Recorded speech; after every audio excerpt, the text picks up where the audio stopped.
munaasabadani oo ahayd mid ay xilka kula kala wareegayeen xogayihii hore degmada Ceelifin iyo xogayaha cusub ee dhawaan wasiirka arrimaha gudaha u soo magacaabay degmadaasi ayaa lagu qabtay howlka shirarka dawladda hoose ee degmada Ceelifin. munaasabadani oo ay goobjoog ahaayeen maamulka heer deegaan ee degmada Ceelifin xubno ka socday bahda dhaqanka laamaha ammaanka kala duwan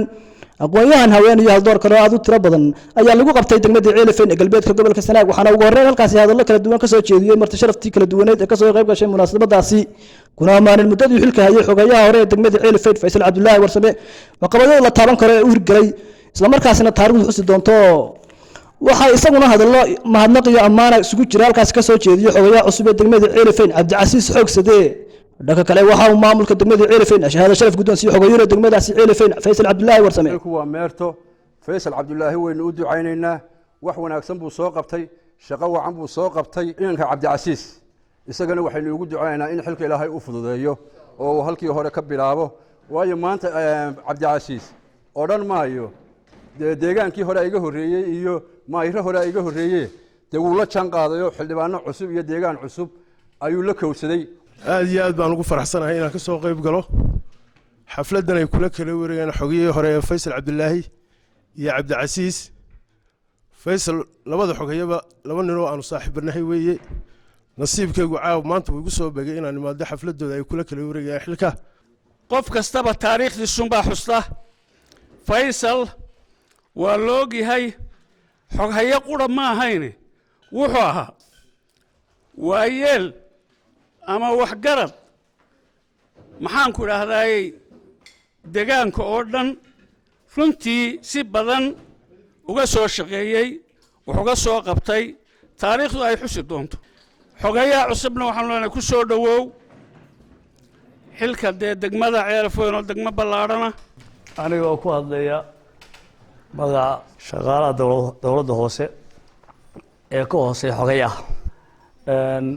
kolley xilku waa meerto nin kasta oo xil haya ama uu gaboobiba ama uu dhimana waa la bedeli xogayihii Faysal Cabdullaahi shaqada hadda ka laga wareejinayo ducaynaya xilka aad wareejisay xogayaha cusub Cabdicasiis Salebaan Ismaaciil waa soo dhaweynayna haddaan dawladda hoose waxaan leenahay xogayihii hore anagoo 4 bilood la shaqeynay ma aanu aqoon Faysal markii aanu yaray xagga kale ku kala maqnayn anagoo 4 bilood waxaanu jeclaysanay in loo daayo laakiin xilka iska meertaa kulli waan noo ducaynaynaa haddii waa roog cadaaga nagala shaqeyn doono intuu joogo degmada Cabdicasiis waxaan leenahay badanaa ka tala qaado insha Allah xilku iska meerto Faysal xogayihii hore ee degmada Ceelifin waa loo yahay wuxuu ku soo beegmay xil xasaasiya xil adag buu ku soo beegmay run ahaantii waa ninka u babacdhigay iyadoo aan golo deegaan iyo gudoomiyayaal la shaqeynayn degmadu inuu isagu maamulkeedii matalo waayo waxa nin waaya araga wuxuu ahaa nin waqti badan soo shaqeeyay wuxuu ahaa run ahaantii Cabdi Cadood baa Ceelifin intii hore ka mid ahaa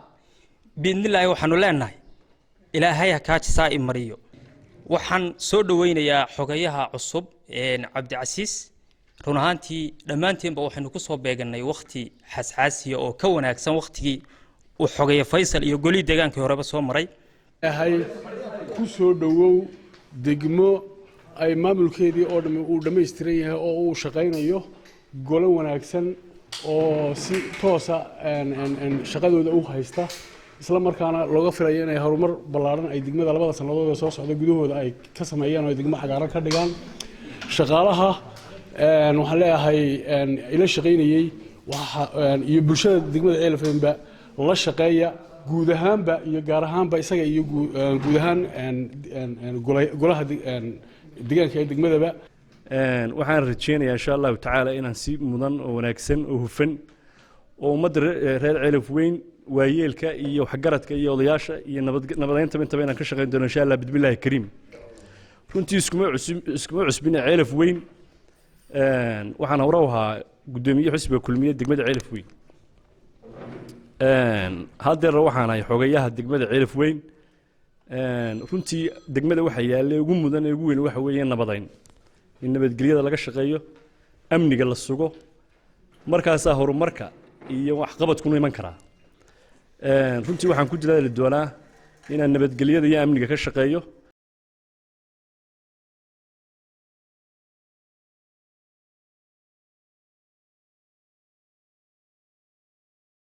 ugu dambeyntiina waxaa si wada jira xilka ugu kala wareejiyay maarka degmada Ceelifeyn Maxamed Aadan Digaale xogayaha cusub ee yeelan doonto fulinta dowladda hoose degmada Ceelifeyn iyo xogayihii hore xilka laga qaaday wixii aad qabatay taariikhda qorqortay waa la sheegay waan sheegan tahay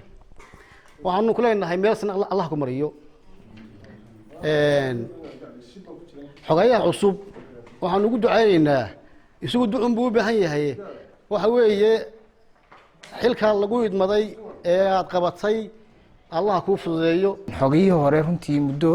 kooban ayaan wada shaqeynay 4 bilood kaliya ma wahayn xogaye ee wuxuu ahaa oday dhaqameed wuxuu ahaa siyaasi wuxuu ahaa hawlkar wuxuu ahaa nin ummadda u dhaxeeya runtii muddada uu shoogayna biladaha buu ka qaatay intii aanu shaqeynay intii shaqada hayeebana waxaa nin ku ammaanay shaqadiisa xogayaha cusub ee maanta xilka aan ku wareejinayo Cabdicasiis waxaan leeyahay ku soo dhawow degmada Ceelifweyn ku soo dhawow dowladda hoose ku soo dhawow shacabkaagii waanu ku soo dhaweynaynaa waanu kula shaqeynaynaa waanu ka garab taaganahay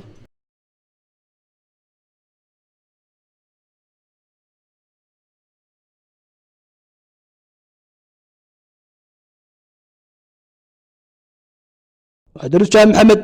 laanta CBA Ceelifweyn